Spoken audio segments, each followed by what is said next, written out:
du président du parti, à mon nom propre et au nom de Abiba, qui est avec nous cet après-midi pour animer principalement cette conférence. Je voulais donc saluer personnellement le secrétaire général, honorable TID Jean Gervais, qui est pris par ailleurs, mais qui a tenu à être là. Merci à la vice-présidente exécutive, Mme Monet Agnès, à la secrétaire générale adjoint numéro 3, Mme Fofana Namizata, à l'adjoint maire, M. Doucouré Toussaint, à mon jeune frère Kame Kame, au président de du CAP, ou bien de la CAP. C'est lui qui parle des élections. Lui, c'est son colistier, M. Anagama. Ici, je voudrais remercier le deuxième vice-président du parti, le ministre professeur Oulaye Hubert. Merci d'être venu promptement nous soutenir. Merci beaucoup. Ta présence nous rassure. Inspecteur général, comment va, monsieur le ministre? Issa Mali Koulibaly, je te salue. Honorable Dorignon Marie-Odette, membre du CSP, je te salue. Je te remercie d'être venu. Le grand frère ministre Locrou Vincent, qui est toujours là, faire des animations, des activités, toujours prompt à venir nous soutenir. Merci d'être venu. Gouverneur Henri Dakouri, membre du CSP, vice-président, je te remercie d'être venu nous soutenir. Je terminerai par le préfet d'Abidjan, Sam Etiassé. Merci d'être venu. Membre Jean-Baptiste. Sam Etiassé Jean-Baptiste. Membre du CSP, vice-président du CSP.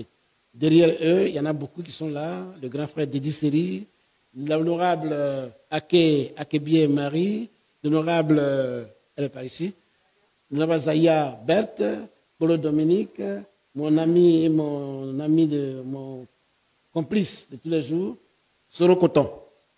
Quand on voit le Poro, on voit Soro Coton. Merci d'être venu. Ce que j'ai cité, ce que je n'ai pas cité, je me excuse, mais à vous tous et à vous toutes, je voulais dire un grand merci d'être venus nous soutenir. La situation que nous vivons depuis hier, mais depuis plusieurs années, cette situation est préoccupante pour toute la Côte d'Ivoire. Hier, lundi 8 septembre 2025, le Conseil constitutionnel a analysé les candidatures à l'élection présidentielle de 2025, octobre. Et le Conseil constitutionnel a pris des décisions. Les décisions qui nous ont, nous, affligés, j'allais même dire indignés, parce que ce qu'on attendait du Conseil constitutionnel, c'était de dire le droit. C'était de dire le droit. Et au regard de ce qu'on a constaté hier, il me semble honnêtement que le droit n'a pas été dit. C'est pour ça que nous sommes là. Pour dire que nous sommes battus, nous nous battrons pour l'idéal de notre pays, l'idéal de paix, l'idéal de cohésion, l'idéal de liberté. C'est pour ça que nous nous battons. Et c'est pour cela que nous faisons confiance en nos institutions judiciaires, ou à toutes les institutions, pour régler les problèmes où les contradictions commencent à apparaître, pour mettre tout le monde d'accord. Hier, il me semble qu'on n'a pas été tous mis d'accord. Quelque chose s'est passé que nous ne pouvons pas laisser passer comme ça. C'est pour ça que nous sommes venus vous exprimer notre indignation et notre préoccupation majeure. Cette conférence sera animée principalement par Maître Abiba Touré. Elle est notre juriste maison. Elle est chef de cabinet du président Laurent Gbagbo. Elle est la porte-parole, j'allais dire en chef, de notre parti. Maître Abiba va donc s'adresser à nous tout à l'heure et nous serons là pour éventuellement répondre à quelques questions que vous jugerez utiles pour qu'on puisse donner aussi à notre niveau quelques clarifications si possible. Mes chers amis, donc, avant de commencer la conférence, elle m'a demandé de vous dire qu'on va projeter un film. Le film, c'est en quelque sorte le débat d'hier, la conclusion, la décision du Conseil constitutionnel. Diapo ou film, s'il vous plaît.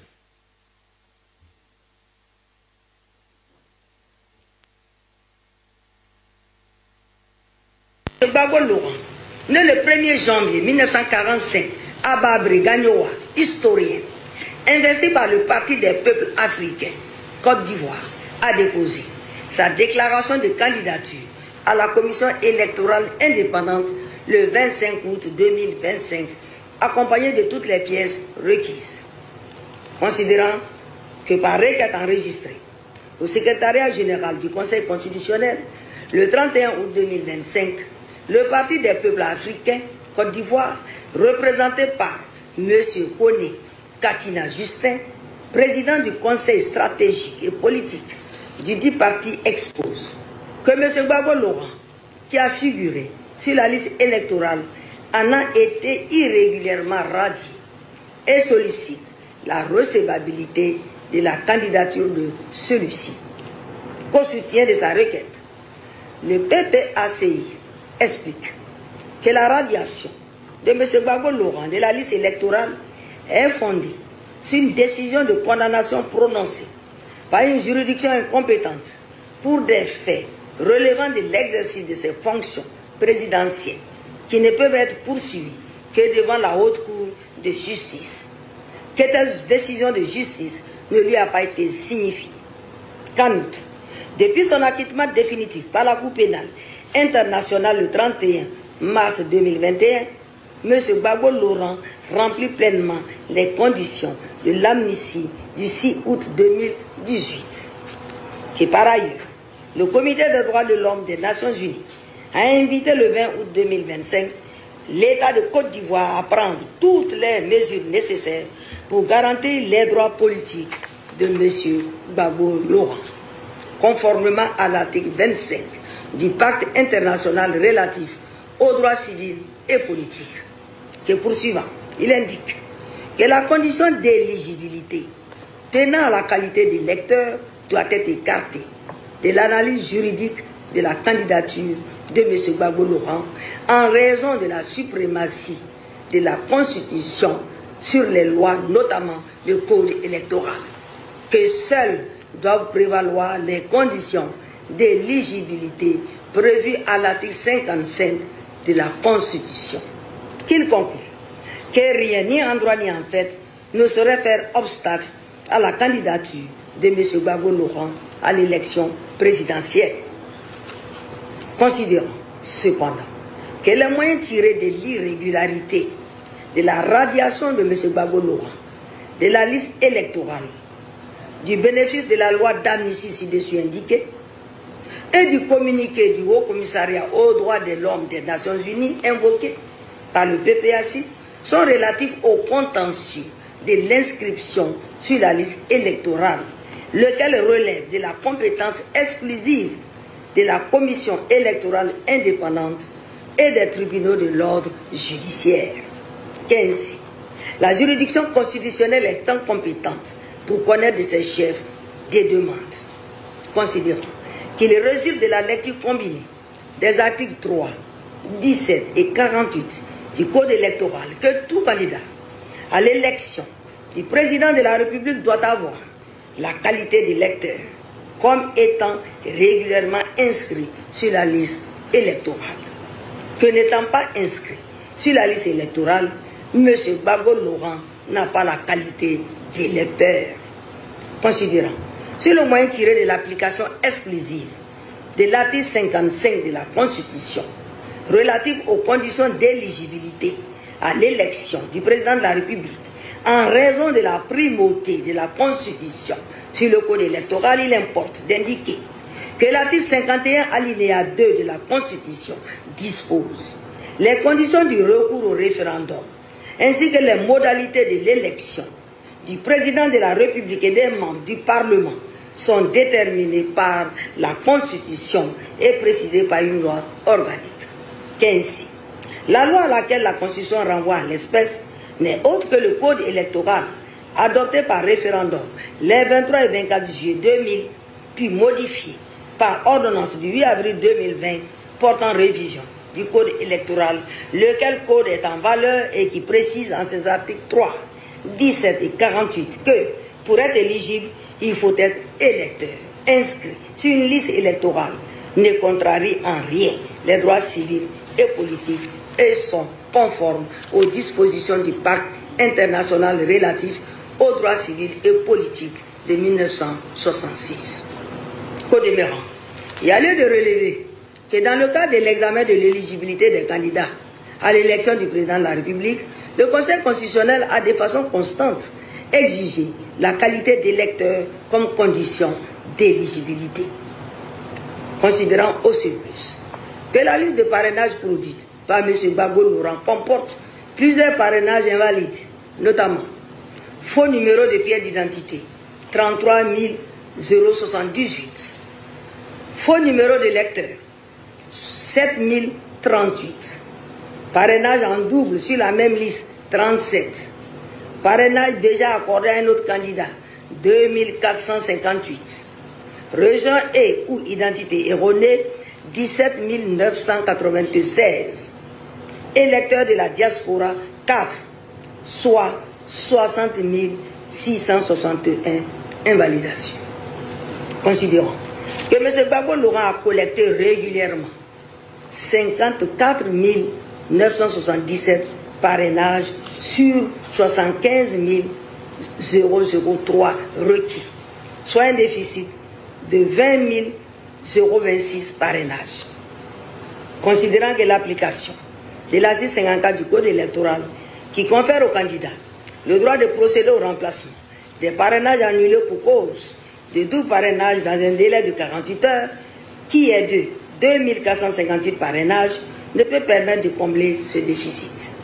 Que par ce fait, le parrainage de 1% de l'électorat local dans au moins la moitié des régions et districts autonomes d'Abidjan et de Yamoussoukro, tel qu'exigé par l'article 51 du Code électoral, n'a pu être obtenu par les candidats. Considérant qu'il résulte de tout ce qui précède que la candidature de M. Gbagbo Laurent doit être déclarée irrécevable. Bien. Voilà donc ce qui est dit. Voilà ce que le Conseil constitutionnel dit. Nous, PPACI, qui avons parrainé la candidature du président Laurent Gbagbo, nous devons de réagir. C'est pour cela que nous sommes là. Je vais donc donner la parole à Maître Abiba, mais avant ça, je voulais remercier et saluer les hommes de presse et des médias qui sont venus promptement aussi. C'est pratiquement à 15h, 16h qu'on vous a prévenu et à 17h déjà vous étiez là. Merci d'être venus. Merci d'être toujours à nos côtés. On compte sur vous pour véhiculer nos messages. Merci bien. Maître, voilà donc le décor placé. Je donne la parole. Merci. Merci, Monsieur le Ministre. Alors, bonsoir à toutes et à tous. Vraiment, merci d'être venus aussi nombreux. Comme vous, et on vient de le revoir, nous avons suivi attentivement la déclaration de la présidente du Conseil constitutionnel annonçant la liste définitive des candidats à l'élection présidentielle. Vous avez pu constater que sur 60 candidatures déposées, 55 ont été rejetées, y compris celle du président Laurent Gbagbo, et seuls 5 candidats ont été retenus. Cette décision est grave. Je dirais même qu'elle est très grave. Et au regard de ces motivations, nous avons le devoir d'alerter non seulement le peuple ivoirien, mais aussi la communauté internationale. Tout d'abord, nous avons malheureusement constaté le refus du Conseil constitutionnel d'exécuter une décision internationale. Il faut effectivement préciser que le 20 août 2025, le Comité des droits de l'homme des Nations Unies a adressé une demande claire à l'État de Côte d'Ivoire, à savoir de prendre toutes les mesures nécessaires pour garantir que le président Laurent Gbagbo puisse exercer ses droits politiques en application de l'article 25 du pacte international relatif aux droits civils et politiques. C'est-à-dire notamment le droit de voter et d'être élu, et donc d'être candidat. Le Conseil constitutionnel n'a pas respecté cette décision. Il s'est déclaré incompétent en parlant d'un simple contentieux de la liste électorale. C'est faux. C'est faux. Le Comité des droits de l'homme n'a pas été saisi pour un contentieux de la liste électorale. Il a été saisi parce que le président Laurent Gbagbo a vu ses droits violés. Et ces droits sont garantis par le pacte international relatif aux droits civils et politiques. C'est pour ça qu'il a saisi. Ce n'est pas un contentieux de la liste électorale. Il ne s'agissait donc pas d'un problème technique sur une liste électorale, il s'agissait d'une obligation internationale qui engage l'État tout entier, et donc le Conseil constitutionnel également, au nom de l'article 123 de notre propre Constitution, qui reconnaît la supériorité des traités internationaux et accords internationaux sur nos lois internes. Le Conseil constitutionnel, en refusant d'exécuter cette décision du Comité des droits de l'homme, a tout simplement failli à son devoir de garantir l'état de droit. Et c'est vraiment grave, pour le coup. Nous avons également constaté une fausse interprétation des conditions d'éligibilité.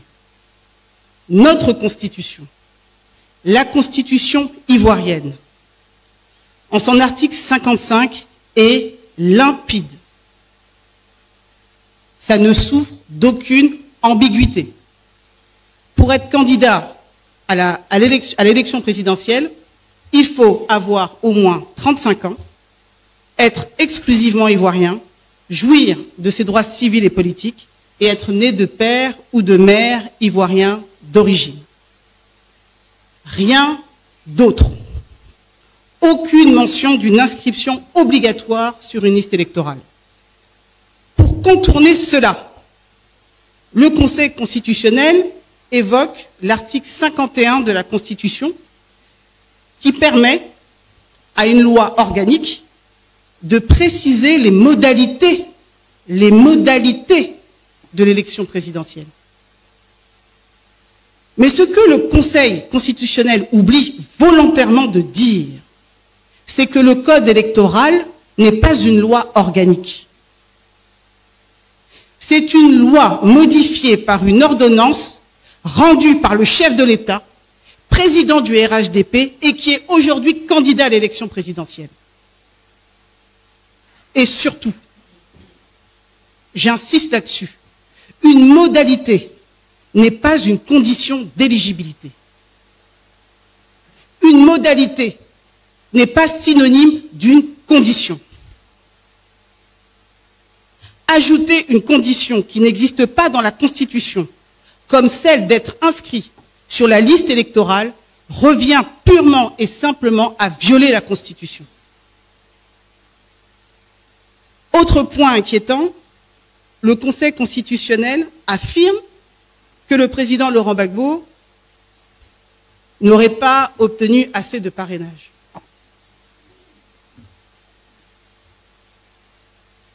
Alors, il parle d'un seuil de 75 003 parrains requis et indique que le président n'aurait recueilli que 54 977. C'est ce que vous avez entendu. Mais regardons les textes. L'article 51 du Code électoral, puisque le Conseil constitutionnel semble plus se référer au Code électoral qu'à la Constitution. Allons-y. L'article 51 du Code électoral exige 1% de parrainage dans au moins la moitié des régions et districts de Côte d'Ivoire. La Côte d'Ivoire compte 33 régions et districts. Donc la loi impose un seuil de 17 régions et districts et pas plus. Pas plus. 17 régions et districts, pas un de plus. C'est ce que le Code électoral exige. Or, le président Laurent Gbagbo a collecté des parrainages dans 27 régions. C'est 10 régions et districts de plus que ce que la loi lui demandait. Alors d'où vient ce chiffre de 75 003 parrains que nous exige le Conseil constitutionnel? Puisqu'ils disent, c'est parce que nous n'avons pas atteint le chiffre de 75 003 parrains qu'ils ont invalidé la candidature du président Laurent Gbagbo. Vous savez ce qu'ils ont fait? Ils ont juste additionné 1% de l'électorat dans 27 régions, au lieu de 17. Dans 27 régions, au lieu des 17 requis exigés par la loi. En clair, le Conseil constitutionnel a appliqué une règle différente au président Laurent Gbagbo. Il lui a demandé plus que ce qui était exigé aux autres candidats. Il a créé une rupture d'égalité en lui imposant une condition plus lourde, sans aucun fondement légal. C'est une discrimination manifeste. Juste sur ce point-là, parce que, en réalité, ce qu'ils indiquent en ce qui concerne les faux numéros de pièces d'identité, les faux numéros d'électeurs, les parrainages en double, etc., etc., nous n'avons aucun élément de preuve pour le vérifier. À ce niveau, pour nous, c'est une allégation qui n'est corroborée par rien. Mais ce qui est certain, c'est qu'au moins les chiffres affirmés par le Conseil constitutionnel démontrent qu'ils ont additionné le quota de 27 régions au lieu de 17 pour prétendre qu'on n'aurait pas atteint, que le président Laurent Gbagbo n'aurait pas respecté le quota des 1%. Ça, c'est factuel. Et vous aurez d'ici demain les éléments, c'est-à-dire à savoir la liste des régions.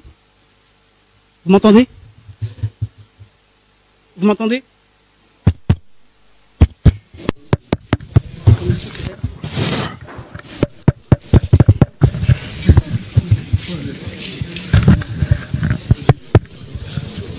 Vous m'entendez?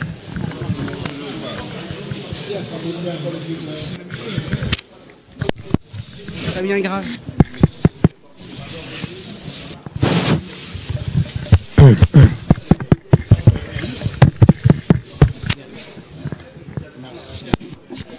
Martial. Non, moi j'ai le son ici.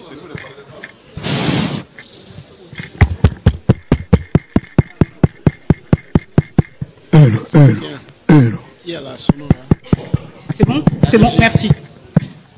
Désolé du petit contretemps. Donc j'indiquais que vous aurez d'ici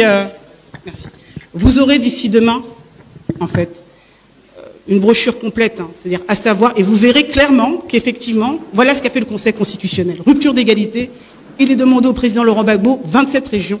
Nous n'avons aucun élément pour justifier des allégations du Conseil constitutionnel en ce qui concerne les fausses pièces d'identité, etc. Mais au moins, si on se limite aux 54 977 parrainages qu'il valide, vous conviendrez que même si on prend 1% de l'électorat national, nous avons dépassé le quota des 17 régions.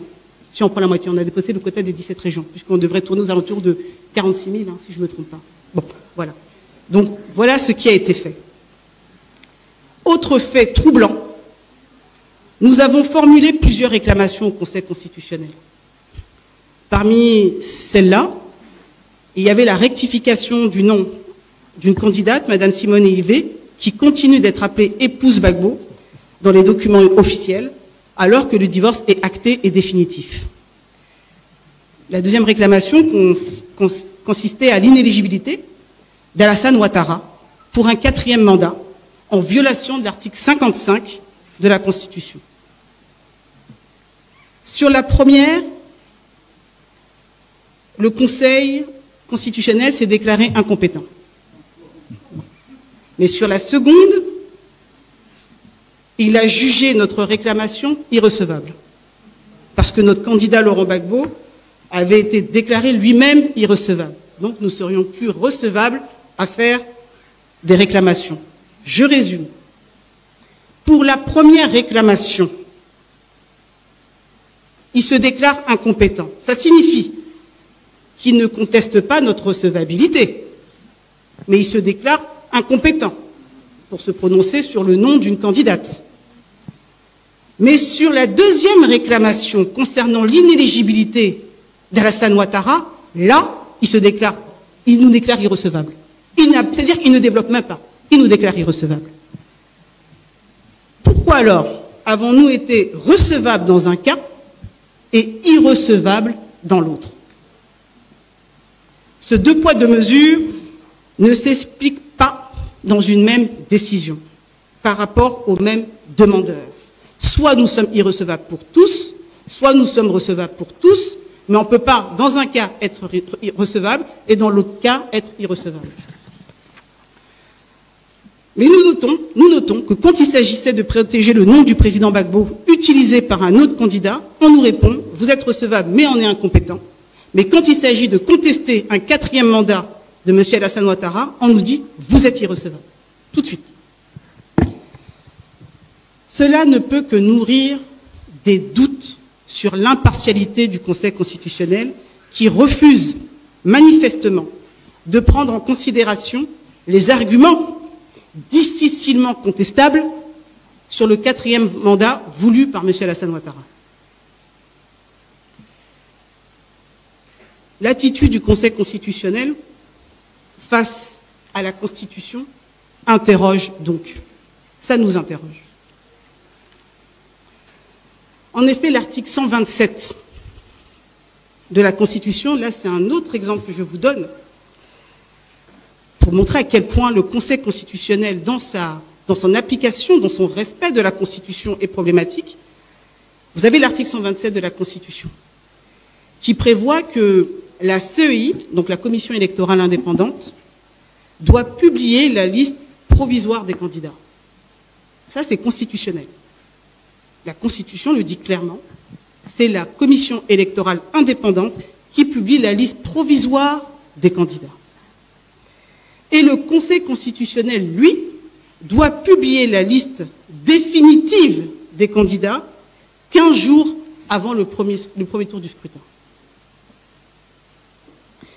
Une lecture littérale de la Constitution dit que le Conseil constitutionnel doit lui publier la liste définitive au plus tard, l'élection étant le 25 octobre, le 10 octobre. Ça, c'est constitutionnel. Mais que s'est-il passé dans les faits? Dans les faits, c'est le Conseil constitutionnel lui-même qui a publié la liste provisoire, en violation donc de la Constitution, et puis la liste définitive, 45 jours avant le scrutin. Conformément à ça, quand il fait ça, il se conforme au Code électoral, l'article 56 du Code électoral, mais il viole la Constitution, en son article 127. Il préfère donc choisir entre la Constitution et le Code électoral, il préfère choisir d'appliquer le Code électoral, et pas la Constitution. Ça, c'est clair.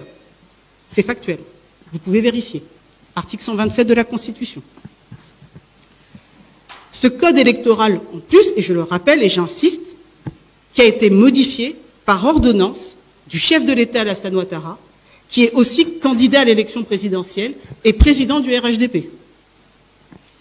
En acceptant d'appliquer un texte ordinaire, finalement, modifié par le chef de l'État, président du RHDP, candidat à l'élection présidentielle, au lieu de respecter et d'appliquer la Constitution, le Conseil constitutionnel a manqué à son rôle de gardien de la loi fondamentale. En somme, nous sommes aujourd'hui à un tournant. Le président Laurent Gbagbo a déposé sa candidature. Il a respecté la Constitution. Et il a rempli toutes les conditions fixées par la Constitution. Mais sa candidature a été rejetée au mépris de la Constitution, au mépris de l'égalité, au mépris des engagements internationaux pris par la Côte d'Ivoire. Dans cette élection, et ça j'attire votre attention sur ce point, seules deux forces, seuls deux grands partis ont contesté devant le Conseil constitutionnel le 4e mandat voulu par M. Alassane Ouattara. Seuls deux grands partis l'ont fait, le PPACI et le PDCI. Et ce sont précisément leurs deux candidats qui ont été écartés. Le peuple voit, le peuple comprend, le peuple saura tirer les leçons, et l'histoire aussi. Nous regardons. Je vous remercie.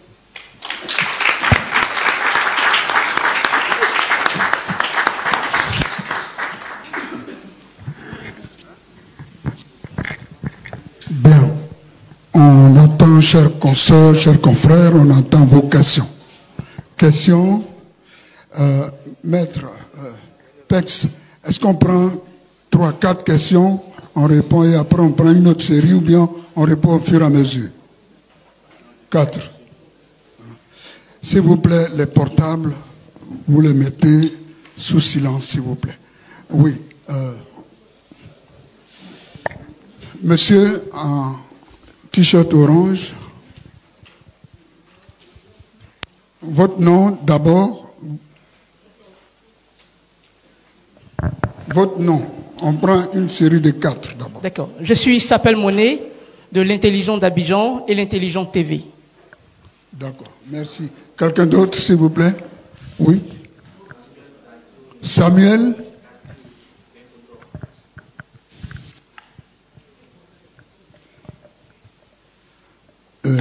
Et vous, Petit Bayard?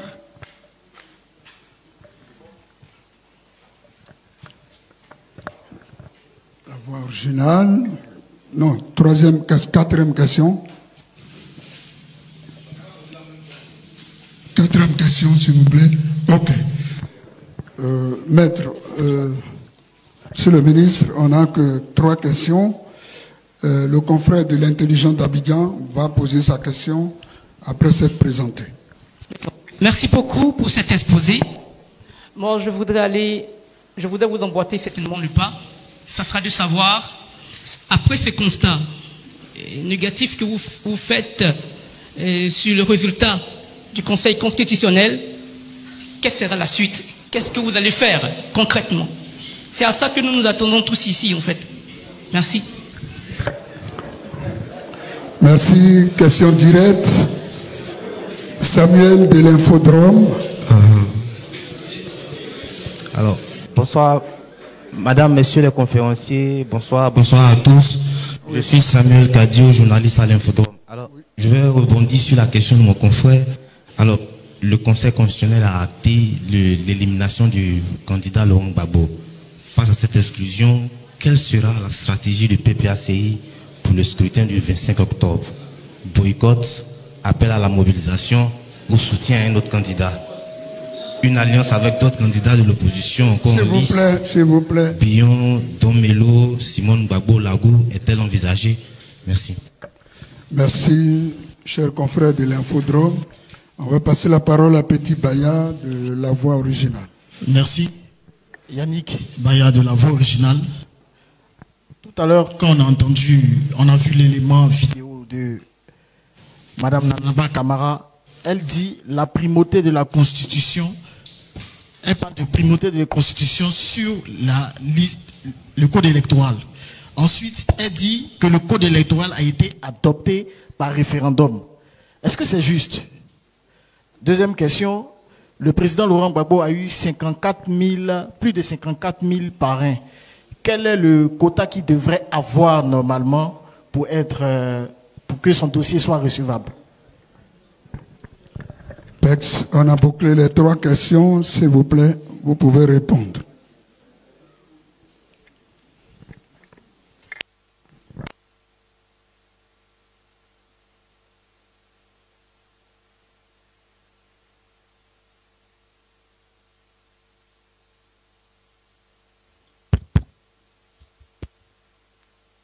L'Intelligent d'Abidjan et l'Infodrome.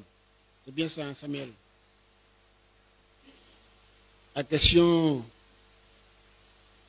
directe, réponse directe. Vous avez dit, quelle est la suite? La suite est connue. La suite, c'est la lutte que nous avons commencée, qui va continuer jusqu'à ce que on rentre dans nos droits, jusqu'à ce que la Côte d'Ivoire respecte les droits de ses citoyens et que le pays soit libre, et que les Ivoiriens soient libres, et que nous obtenions un pays de paix, un pays de cohésion.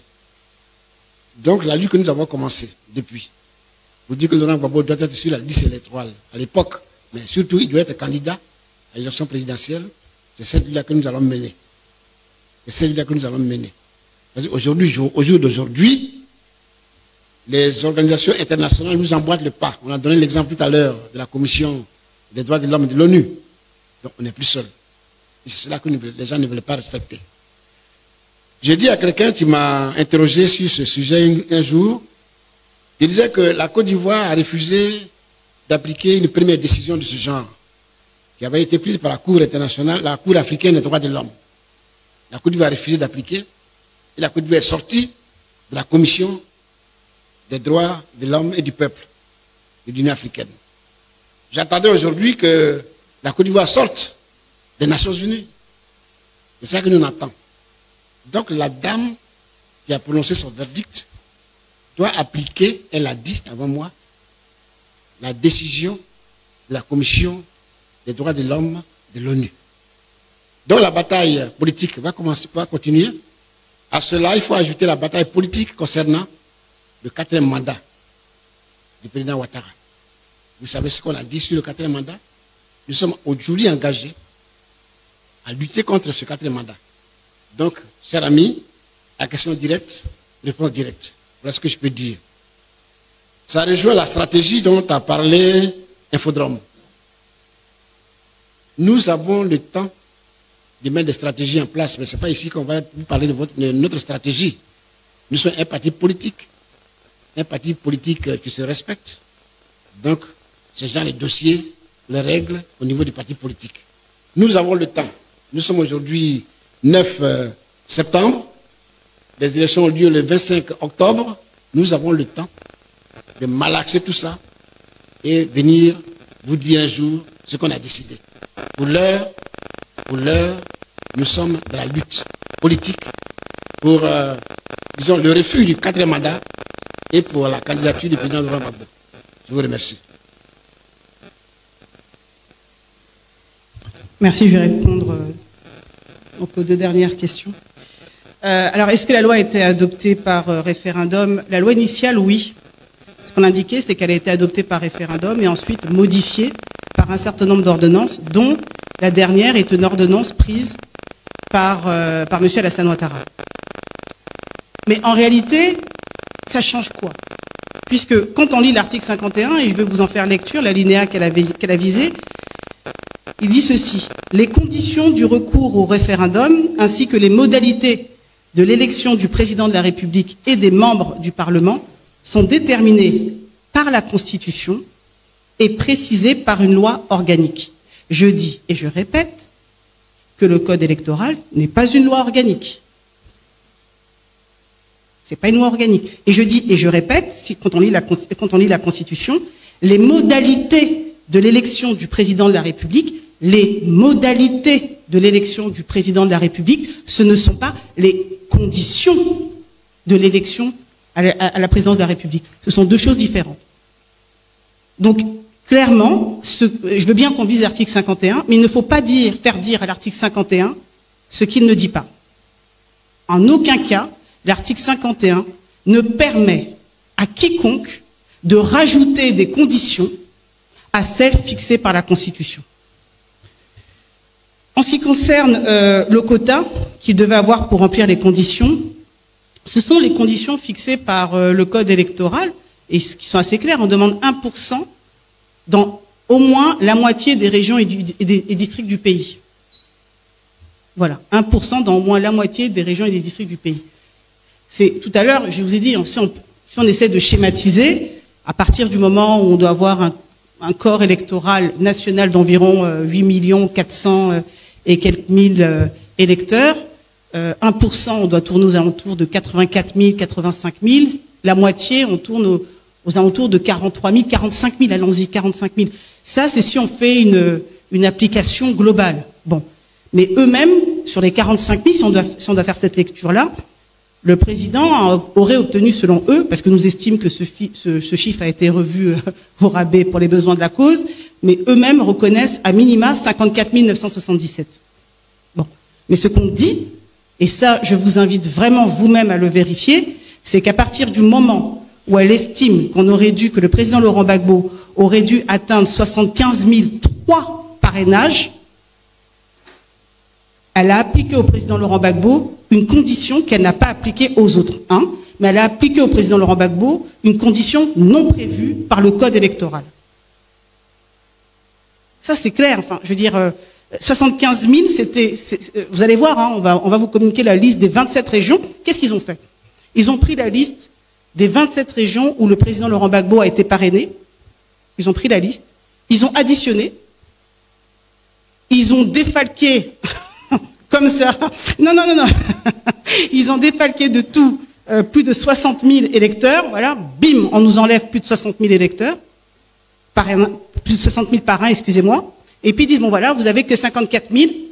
Or, vous devez atteindre 75 000. Mais jamais, c'est pas ça. C'est pas comme ça qu'on fait. Quand on demande 1% de l'électorat local, mais dites-nous dans quelle région, dans laquelle des 27 régions, le président Laurent Gbagbo n'a pas atteint les 1%. Là, ça aurait eu du sens. Mais on ne nous dit pas dans quelle région. On nous dit qu'il aurait dû obtenir 75 000, il n'a pas obtenu 75 000, donc on invalide sa candidature. C'est anticonstitutionnel, c'est illégal, ce n'est pas normal, et c'est une rupture manifeste d'égalité des droits des candidats. Puisqu'on a appliqué au candidat Laurent Gbagbo des conditions différentes à celles des autres candidats. Ça, c'est factuel. Et vous pouvez le vérifier. C'est factuel. Elle a dit de sa bouche, c'est pas moi qui le fais dire, elle a dit de sa bouche devant les télés du monde entier. 75 000, d'où elle tient ce chiffre? D'où elle tient ce chiffre? Et je vous le dis, on le sait. Elle s'est limitée à additionner 1% des 27 régions. Elle dit, voilà ce que tu aurais dû faire. Non, pourquoi? Nous avons été au-delà. La loi nous prévoyait 17. Le président a été jusqu'à 27 régions. Mais la loi, elle, ne prévoyait que 17. Pourquoi nous dire non, si tu n'atteins pas les 75 000, j'invalide ta candidature? On a essayé de l'humilier, c'est tout. Ils ont essayé d'humilier le président Laurent Gbagbo. Ça ne répondait à rien d'un point de vue légal.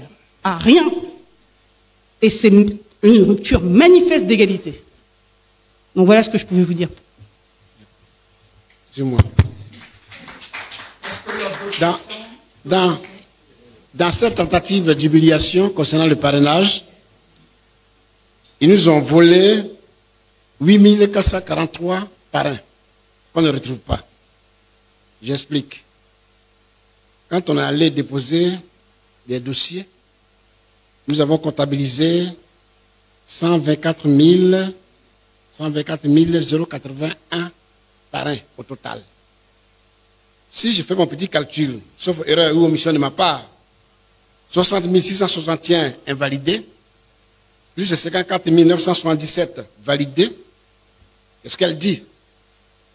Elle dit que ça fait à peu près 115 638. Si tu retires 115 638 de 124 081, il reste 8 443 que nous sommes en train de chercher. Voyez-vous, des manipulations qu'on n'arrive pas à maîtriser. Ça prouve une fois encore qu'il y a quelque chose. C'est pour cela que je suis totalement d'accord avec ce qu'elle a dit, que le code électoral nous demande d'avoir 17 districts et régions comme parrains. Si on les a, c'est fini.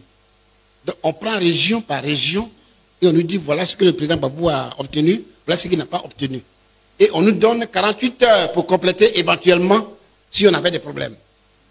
Mais partout où on est passé, on avait un gap important en prévision de ce qu'ils allaient faire. Et comme ils ont senti qu'on était prêt, ils ont donc fabriqué ces méthodes de calcul auxquelles nous assistons. Chers amis, c'est ce que je voulais ajouter. Si je peux rajouter quelque chose par rapport à ce qui vient d'être dit.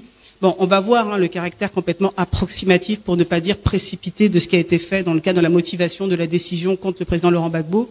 C'est que, et vous pourrez le regarder en revoyant en écoutant la présidente du Conseil constitutionnel le dire, mais elle a défalqué, enfin ils ont retiré 60 661 parrains, d'accord, mais encore une fois sans nous fournir des éléments, parce que finalement ce qui nous est demandé c'est de les croire sur parole.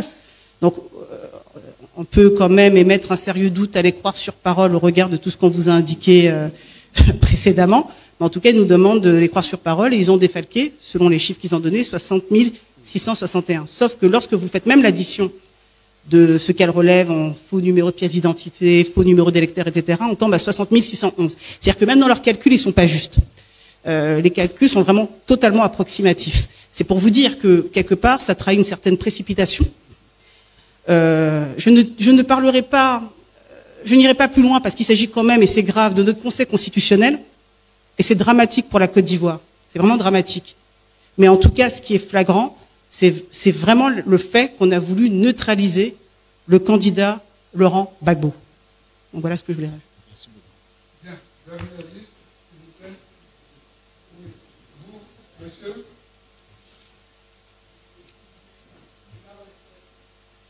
Comment? L'Inter, oui. Bon, comme vous êtes seul, vous pouvez la poser en même temps. Vous avancez, s'il vous plaît. Voilà, vous dites votre nom, vous posez votre question. Bonsoir, Edi Bibi, journal L'Inter.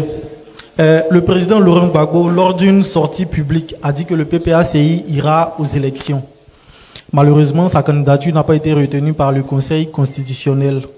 On sait aussi que récemment, au sein du PPACI, il y a eu une polémique sur la candidature des précautions qui a été proposée par Awa Domelo, lequel d'ailleurs a vu sa candidature validée par le Conseil constitutionnel, contrairement à d'autres.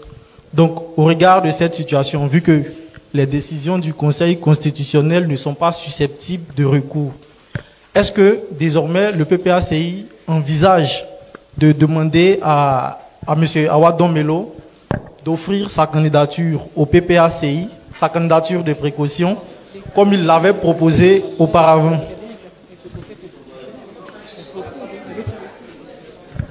Si tu veux, je le dis, mais... C'est bon? Merci beaucoup. D'accord. D'accord. Merci beaucoup. Je voulais dire à notre camarade, enfin aux journalistes, que la décision de la Commission des droits de l'homme de l'ONU s'impose à la Côte d'Ivoire.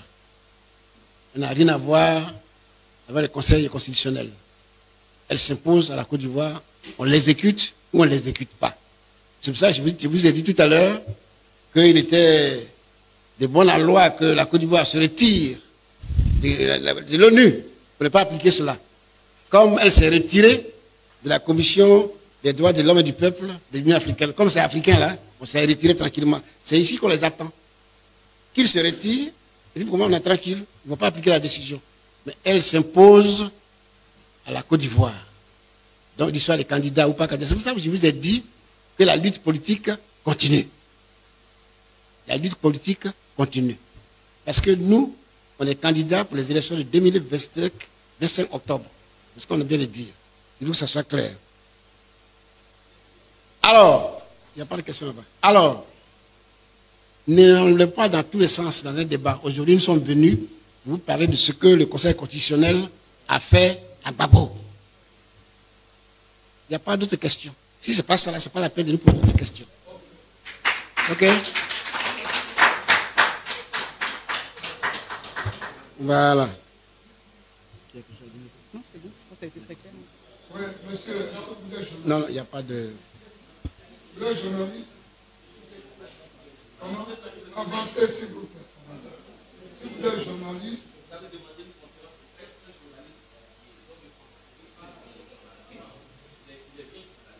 merci beaucoup.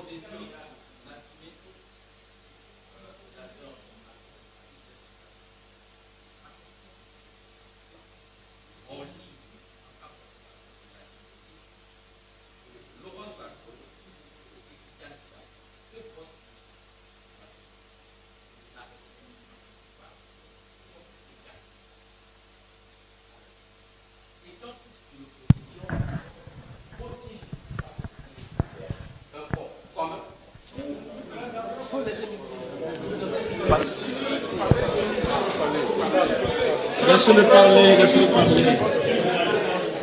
Où iront-ils en rang dispersé? Vu que, au final, les raisons pour lesquelles ces deux partis sont écartés de la course présidentielle ne sont pas les mêmes raisons. Merci. Merci, cher confrère. Merci bien, monsieur l'observateur de la vie politique. Nous avons déjà un front commun. Le front commun que nous avons, c'est le PDCI-RDA et le PPACI. Je ne sais pas si vous étiez là, mais on a déjà fixé les bases de notre rapprochement avec le PDCI-RDA et c'est dans cela que nous sommes. Les autres aspects, je vous ai dit ici qu'on est venu à une conférence de presse où le Conseil constitutionnel a spolié le président Laurent Gbagbo de ses droits. C'est cela que nous sommes venus parler. Les autres aspects, là, on a le temps d'en parler. Ce n'est pas pour cela que nous sommes ici aujourd'hui, mais comme vous voulez que l'opposition soit ensemble, nous, les grands ténors de l'opposition, PDCI, RDA et PPACI, nous sommes déjà ensemble dans ce que vous avez appelé vous-même front commun. C'est ça qui est d'actualité. Maître, il y a quelque chose à ajouter avant que... Non, je pense que tu as tout dit. Hein, parce que je ne sais pas s'il y a...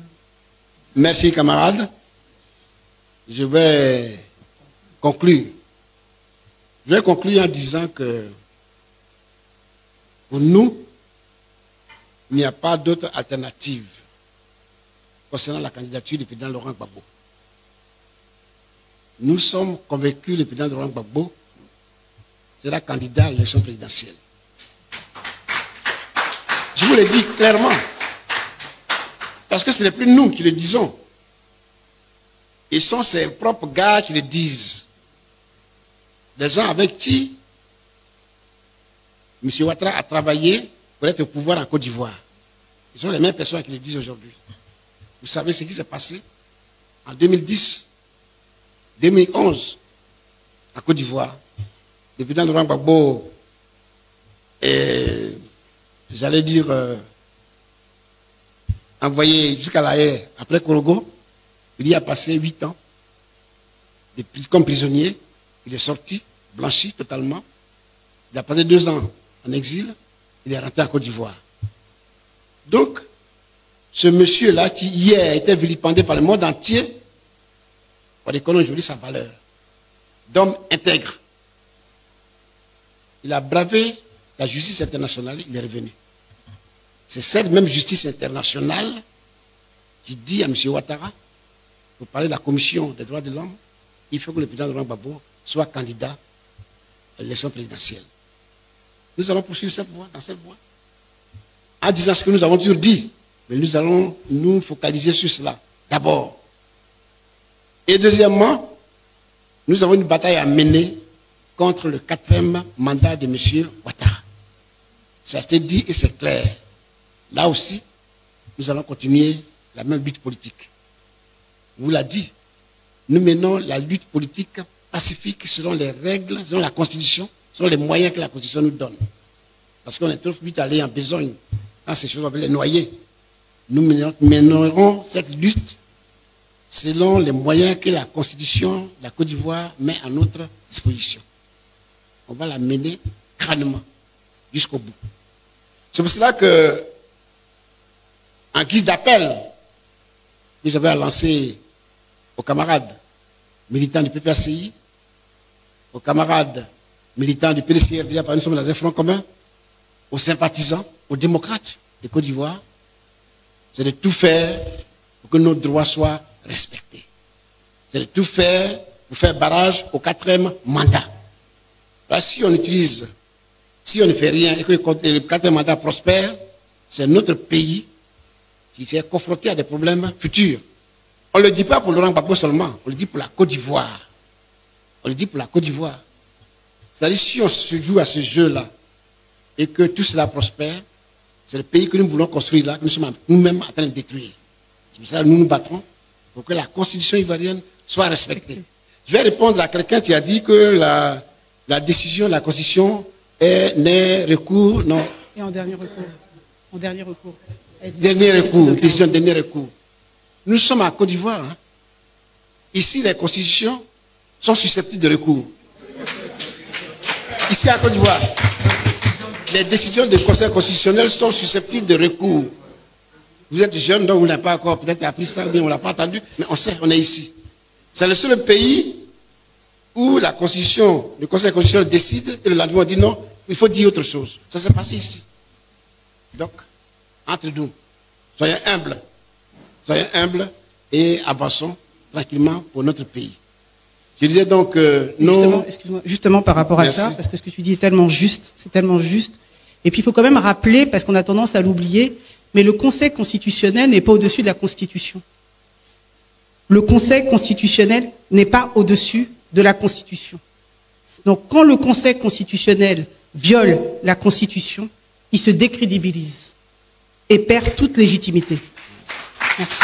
Merci beaucoup. Merci beaucoup. Donc, chers amis, nos militants, nos sympathisants, tous les démocrates, leur demandons de rester vigilants. De rester vigilants. Et que nous-mêmes, en tant que parti politique, dans les jours à venir, nous allons nous réunir pour avoir donné la conduite à tenir face à cette situation.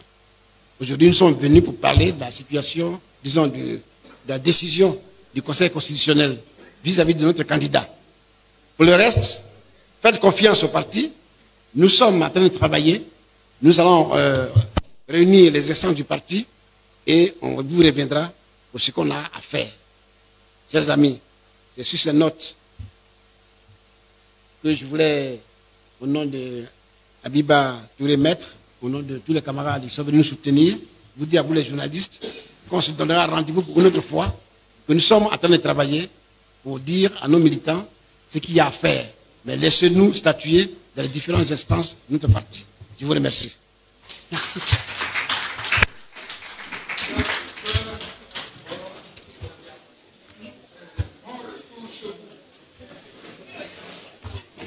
Vinta, on y va.